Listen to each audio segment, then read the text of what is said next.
আকাশবাণী আগরতলা স্থানীয় সংবাদ পড়ছি চন্দন লেখাপাল। এখনকার বিশেষ বিশেষ খবর হলো ত্রয়োদশ ত্রিপুরা বিধানসভার অষ্টম অধিবেশন আজ শুরু হয়েছে। মুখ্যমন্ত্রী অধ্যাপক ড মানিক সাহা জানিয়েছেন, রাজ্যের গ্রাম পাহাড় সর্বত্র ঘরে ঘরে বিশুদ্ধ পানীয় জল পৌঁছে দেওয়া রাজ্য সরকারের অন্যতম লক্ষ্য। প্রতিরক্ষামন্ত্রী রাজনাথ সিং আজ বলেছেন যে প্রতিরক্ষা বাহিনী অপারেশন সিন্দুরের মাধ্যমে শত্রুর বিরুদ্ধে ভারতের জবাবের শক্তি প্রদর্শন করেছে। গোয়ার অল ইন্ডিয়া ইনস্টিটিউট অব আয়ুর্বেদে আগামী 23 সেপ্টেম্বর 10ম আয়ুর্বেদ দিবস পালিত হবে। এবারে আসছি বিস্তারিত সংবাদে। ত্রয়োদশ ত্রিপুরা বিধানসভার অষ্টম অধিবেশন আজ থেকে শুরু হয়েছে, চলবে আগামী 23 সেপ্টেম্বর পর্যন্ত। অধিবেশনের প্রথম দিন শুরু হয় প্রশ্নোত্তর পর্ব দিয়ে। প্রশ্নোত্তর পর্বের শেষে বিধানসভার প্রাক্তন সদস্য প্রয়াত বুর্বমোহন ত্রিপুরা অনিল চাকমা, ঝাড়খণ্ডের প্রাক্তন মুখ্যমন্ত্রী শিবু সোরেনের স্মৃতির প্রতি শ্রদ্ধা জানানো হয়। তাছাড়া পেহেলগাম সন্ত্রাসবাদীদের হাতে নিহত 25 জন পর্যটকের মৃত্যু, আমেদাবাদে বিমান দুর্ঘটনায় 241 জন সহ অন্যান্যদের মৃত্যুতে বিধানসভার পক্ষ থেকে শোক জ্ঞাপন করা হয়। পাশাপাশি অপারেশন সিন্দুর, রাজ্যের ছেলে অরিত্র রায়ের এভারেস্ট শৃঙ্গ জয় করা এবং শুভাংশু শুক্লার মহাকাশ থেকে পৃথিবীতে নির্বিঘ্নে প্রত্যাবর্তনের জন্য অভিনন্দনসূচক প্রস্তাব আনেন মুখ্যমন্ত্রী অধ্যাপক ড মানিক সাহা, ক্রীড়া ও যুব বিষয়ক মন্ত্রী টিঙ্কু রায়, বিজ্ঞান প্রযুক্তি ও পরিবেশ মন্ত্রী অনিমেষ দেববর্মা প্রমুখ। আজ বিজনেস অ্যাডভাইজারি কমিটির রিপোর্ট বিধানসভায় ধ্বনিভোটে গৃহীত হয়। অধিবেশনের প্রথম দিনে আজ 4টি বিল উত্থাপন করা হয়। এগুলি হল Tripura state goods and service tax সংশোধনী বিল, ত্রিপুরা জনবিশ্বাস সংশোধনী বিল, ফ্যাক্টরিজ বিল এবং ত্রিপুরা শপস অ্যান্ড এস্টাবলিশমেন্ট সংশোধনী বিল। পরে এই বিলগুলি ধ্বনিভোটে গৃহীত হয়। উল্লেখ্য, অধ্যক্ষ বিশ্ববন্ধু সেন অসুস্থ থাকায় সভা পরিচালনা করেন উপাধ্যক্ষ রামপ্রসাদ পাল। আজকের পর অধিবেশন বসবে আর একদিন 23 সেপ্টেম্বর। প্রধানমন্ত্রী নরেন্দ্র মোদী আগামী 22 সেপ্টেম্বর রাজ্যসভায় আসছেন, তাই ওই দিন বিধানসভার অধিবেশন বসবে না। মুখ্যমন্ত্রী অধ্যাপক ড মানিক সাহা জানিয়েছেন, রাজ্যের গ্রাম পাহাড় সর্বত্র ঘরে ঘরে বিশুদ্ধ পানীয় জল পৌঁছে দেওয়া রাজ্য সরকারের অন্যতম লক্ষ্য। বিধানসভায় আজ বিধায়ক রামপদ জমাতিয়ার একটি বেসরকারি প্রস্তাবের উপর আলোচনায় অংশ নিয়ে মুখ্যমন্ত্রী জানান, 2019 সালে প্রধানমন্ত্রী যে জল জীবন মিশন প্রকল্প চালু করেছিলেন তাতে রাজ্যের পাহাড়, সমতল উভয় জনবসতি এলাকায় পানীয় জল সরবরাহে এক উল্লেখযোগ্য পরিবর্তন এসেছে। তিনি জানান, পাহাড় ও সমতল রাজ্যের উভয় অংশে 7,50,849টি পরিবারের মধ্যে গত 15 সেপ্টেম্বর পর্যন্ত হিসেব অনুযায়ী 6,46,758টি পরিবারে পানীয় জলের সংযোগ দেওয়া হয়েছে। অর্থাৎ মোট 86.14% পরিবারে পাইপলাইনের মাধ্যমে জলের সংযোগ হয়ে গেছে। মুখ্যমন্ত্রী জানান, এডিসি এলাকার 587টি ভিলেজে এবং 606টি গ্রাম পঞ্চায়েতে পাইপলাইনের মাধ্যমে পানীয় জলের সংযোগ দেওয়া হয়েছে। তিনি জানান, কেন্দ্রীয় সরকারের কাছ থেকে এই প্রকল্পে রাজ্য সরকারের এখনও 343 কোটি টাকা পাওনা রয়েছে। এই টাকা পেলে পানীয় জল সংযোগের কাজ ত্বরান্বিত হবে। এই প্রস্তাবের উপর আজ আলোচনায় অংশ নেন বিদ্যুৎ মন্ত্রী রতনলাল নাথ, বিরোধী দলনেতা জিতেন্দ্র চৌধুরী, ট্রেজারি বেঞ্চের সদস্য রামপদ জমাতি এবং চিত্ত দেববর্মা, বিরোধী দলীয় সদস্য গোপাল চন্দ্র রায়। উচ্চশিক্ষামন্ত্রী কিশোর বর্মন জানিয়েছেন, ইউজিসি স্বীকৃত বিভিন্ন সাধারণ ডিগ্রি কলেজে ছাত্র বিষয়ের 60:1 হিসেবে 1208 জন অধ্যাপক বা অধ্যাপিকা থাকা প্রয়োজন। আজ বিধানসভায় বিধায়ক নয়ন সরকারের আনা প্রশ্নের উত্তরে তিনি কথা জানিয়ে বলেন, বর্তমানে রাজ্যের এই ধরনের কলেজগুলিতে মোট 461 জন নিয়মিত অধ্যাপক বা অধ্যাপিকা, 160 জন স্নাতকোত্তর শিক্ষক এবং 654 জন অতিথি অধ্যাপক বা অধ্যাপিকা রয়েছেন। তিনি জানান, প্রফেশনাল ডিগ্রি কলেজের ছাত্র বিষয়ের 30:1 হিসেবে 46 জন অধ্যাপক বা অধ্যাপিকা থাকা প্রয়োজন। বর্তমানে রাজ্যের ওই কলেজগুলিতে মোট 53 জন অধ্যাপিকা, 15 জন স্নাতকোত্তর শিক্ষক এবং 39 জন অতিথি অধ্যাপক অধ্যাপিকা রয়েছেন। মন্ত্রী জানান, এআইসিটিই স্বীকৃত রাজ্যের বিভিন্ন কলেজগুলিতে, পলিটেকনিকগুলিতে ছাত্র বিষয়ের 25:1 হিসেবে 120 জন অধ্যাপক বা অধ্যাপিকা থাকা প্রয়োজন। সেই কলেজগুলিতে 143 জন নিয়মিত অধ্যাপক অধ্যাপিকা, 1 জন স্নাতকোত্তর শিক্ষক, 85 জন লেকচারার এবং 39 জন অতিথি অধ্যাপক বা অধ্যাপিকা রয়েছেন। অন্যদিকে বিধায়ক সুদীপ সরকারের আনা প্রশ্নের উত্তরে উচ্চশিক্ষামন্ত্রী জানান, 2025 শিক্ষাবর্ষ উচ্চশিক্ষা দপ্তরের অধীনে রাজ্যের সাধারণ ডিগ্রি কলেজগুলিতে এখন পর্যন্ত 23,400 জন ছাত্রছাত্রী ভর্তি হয়েছেন।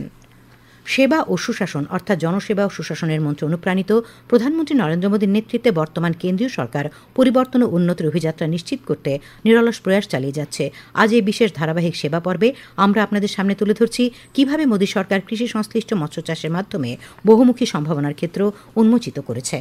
ভারতের মৎস্য রপ্তানি $20 বিলিয়ন অতিক্রম করেছে, যা আমাদের উপকূলীয় এবং আভ্যন্তরীণ জলসীমার সক্ষমতাকে তুলে ধরে। প্রধানমন্ত্রী মৎস্য সম্পদ যোজনা মৎস্য ও জলজ চাষাবাদের আধুনিকীকরণ নিশ্চিত করছে। একক ফসলের উপর নির্ভরতার বাইরে গিয়ে কৃষি সংশ্লিষ্ট ক্ষেত্রগুলি আমাদের কৃষকদের জন্য একটি সুরক্ষা জাল তৈরি করছে। কৃষি সংশ্লিষ্ট ক্ষেত্র একটি নিরাপদ এবং সুস্থায়ী ভবিষ্যতের জন্য অসংখ্য সুযোগের দরজা খুলে দিচ্ছে। সংবাদ কক্ষ থেকে রাহুল লোধ, আকাশবাণী সংবাদ, আগরতলা। খবর প্রচারিত হচ্ছে আকাশবাণীর আগরতলা কেন্দ্র থেকে। আকাশবাণীর সংবাদের আপডেট পেতে লগ ইন করুন www.newsonair.com এবং নিউজ অন এয়ার অ্যাপ এবং টুইটার ও ফেসবুক প্ল্যাটফর্মে এআইআর নিউজ অ্যালার্টসে। ইউটিউবে লক্ষ্য রাখুন নিউজ অন এয়ার অফিসিয়ালে। আকাশবাণী আগরতলার সংবাদের আপডেট পেতে দেখুন টুইটার বা এক্স হ্যান্ডেলে আকাশবাণী নিউজ আগরতলা, ফেসবুকে এআইআর নিউজ আগরতলা এবং ইউটিউবে আকাশবাণী নিউজ আগরতলা। প্রতিরক্ষামন্ত্রী রাজনাথ সিং আজ বলেছেন যে ভারতের প্রতিরক্ষা বাহিনী অপারেশন সিন্দুরের মাধ্যমে শত্রুর বিরুদ্ধে উপযুক্ত জবাব দিয়েছে। पहलगाम की उस विभत्स घटना को हम भूले नहीं हैं और जब भी वह घटना हमें याद आती है दिल भारी भी होता है और मन आक्रोश से भर भी उठता है। वहाँ जो हुआ उसने हम सबको झकझोर दिया, लेकिन वह घटना हमारे मनोबल को तोड़ नहीं पाई। हमारे प्रधानमंत्री जी ने यह संकल्प लिया इस बार आतंकवादियों को ऐसा सबक सिखाया जाएगा जिसकी उन्होंने कभी कल्पना भी नहीं की होगी। और ऑपरेशन सिंदूर में हमने ये लॉन्च किया और दुश्मनों को दिखा दिया कि हमारा प्रतिकार कितना मजबूत होता है। 1965 সালের ভারত পাকিস্তান যুদ্ধের 60 বছর পূর্তি উপলক্ষে নতুন দিল্লিতে আয়োজিত স্মারক অনুষ্ঠানে যুদ্ধের প্রবীণ সৈনিকদের উদ্দেশ্যে ভাষণ দেওয়ার সময় তিনি কথা বলেন। তিনি বলেন, প্রতিরক্ষা বাহিনীর সমন্বয় এবং সাহস প্রমাণ করেছে যে ভারতের জন্য জয় আর ব্যতিক্রম নয়, জয় এখন একটি অভ্যাসে পরিণত হয়েছে। গোয়ার অল ইন্ডিয়া ইনস্টিটিউট অব আয়ুর্বেদে আগামী 23 সেপ্টেম্বর 10ম আয়ুর্বেদ দিবস পালিত হবে, যা ঐতিহ্যবাহী ভারতীয় চিকিৎসার বিশ্বব্যাপী প্রচারে একটি ঐতিহাসিক মাইলফলক। আয়ুষমন্ত্রী প্রতাপরাও যাদব আজ নতুন দিল্লিতে আয়ুর্বেদ দিবস উদযাপন সম্পর্কে সংবাদ মাধ্যমকে জানান যে ভারতের ঐতিহ্যবাহী চিকিৎসা ব্যবস্থা বিশ্বব্যাপী নতুন উচ্চতায় পৌঁছানো সকলের জন্য গর্বের বিষয়। তিনি আরও বলেন, সরকারের লক্ষ্য হল আয়ুর্বেদের এই ঐতিহ্যকে প্রতিটি ব্যক্তির কাছে পৌঁছে দেয় এবং একটি সুস্থ ভারত ও একটি সুস্থ বিশ্ব গঠনে অবদান রাখা। মন্ত্রী উল্লেখ করেন, প্রধানমন্ত্রী নরেন্দ্র মোদী আয়ুর্বেদ এবং ঐতিহ্যবাহী চিকিৎসা ব্যবস্থাকে বিশ্বব্যাপী স্বীকৃতি দিয়েছেন। এবছর আয়ুর্বেদ দিবসের প্রতিপাদ্য মানুষ এবং গ্রহের জন্য আয়ুর্বেদ। ভারত সরকারের ন্যাশনাল কেরিয়ার সার্ভিস প্রকল্পের আওতায় রাজ্যের model career centre Agartala district employment এক্সচেঞ্জের ব্যবস্থাপনায় আজ আগরতলা শ্রমভবন প্রাঙ্গণে বেসরকারি সংস্থায় নিয়োগের উদ্দেশ্যে জব ফেয়ার অনুষ্ঠিত হয়। ডিস্ট্রিক্ট এমপ্লয়মেন্ট এক্সচেঞ্জের অধিকর্তা অসীম সাহা জানিয়েছেন, বিভিন্ন পদে মোট 99টি শূন্য পদে আজ জব ফেয়ার থেকে চাকরি দেওয়া হয়। সর্বনিম্ন 7,000 টাকা থেকে শুরু করে সর্বোচ্চ 40,000 টাকা পর্যন্ত বেতনক্রমে এই শূন্য পদগুলিতে লোক নিয়োগ করা হয়েছে। দক্ষিণ জেলার জেলা সভাধিপতি দীপক দত্ত আজ সুস্থ নারী সশক্ত পরিবার অভিযানের আওতায় সাবরুমের বৈষ্ণবপুর প্রাথমিক স্বাস্থ্যকেন্দ্রে মেগা স্বাস্থ্য শিবিরে রক্তদান শিবিরের সূচনা করেন। দক্ষিণ জেলার জেলাশাসক মোহাম্মদ সাজ্জাদ পি, জেলা স্বাস্থ্য আধিকারিক ড জ্যোতির্ময় দাস, সাবরুম মহকুমা পুলিশ আধিকারিক নিত্যানন্দ সরকার প্রমুখ উপস্থিত ছিলেন অনুষ্ঠানে। শিবিরে শতাধিক রোগীকে বিনামূল্যে চিকিৎসা করে ওষুধ দেওয়া হয়। সেবাপক্ষ কর্মসূচি হিসেবে আজ দক্ষিণ জেলার মনুবাজারের বসুন্ধরা বন চেতনা কেন্দ্রে 39 মনোমণ্ডলের উদ্যোগে অনুষ্ঠিত স্বেচ্ছা রক্তদান শিবিরে 31 জন স্বেচ্ছায় রক্তদান করেন। বিজেপি দক্ষিণ জেলা সভাপতি দীপায়ন চৌধুরী, মনোমণ্ডল সভাপতি বিপুল ভৌমিক প্রমুখ শিবিরে উপস্থিত ছিলেন। সাংসদ রাজীব ভট্টাচার্য আজ সুস্থ নারী সশক্ত পরিবার কর্মসূচি ও সেবাপক্ষ সপ্তাহ অভিযানের অঙ্গ হিসেবে খয়েরপুর বিধানসভা কেন্দ্রের মেখলিপাড়া চা বাগান এলাকায় প্রায় 600 জন মহিলা ও বাগিচা শ্রমিকদের হাতে নতুন বস্ত্র তুলে দেন। বিজেপি সদর গ্রামীণ জেলা কমিটির উদ্যোগে আয়োজিত অনুষ্ঠানে উপস্থিত ছিলেন খয়েরপুর মণ্ডল সভাপতি রাজেশ ভৌমিক, বিজেপি সদর গ্রামীণ জেলা কমিটির সভাপতি গৌরাঙ্গ ভৌমিক প্রমুখ।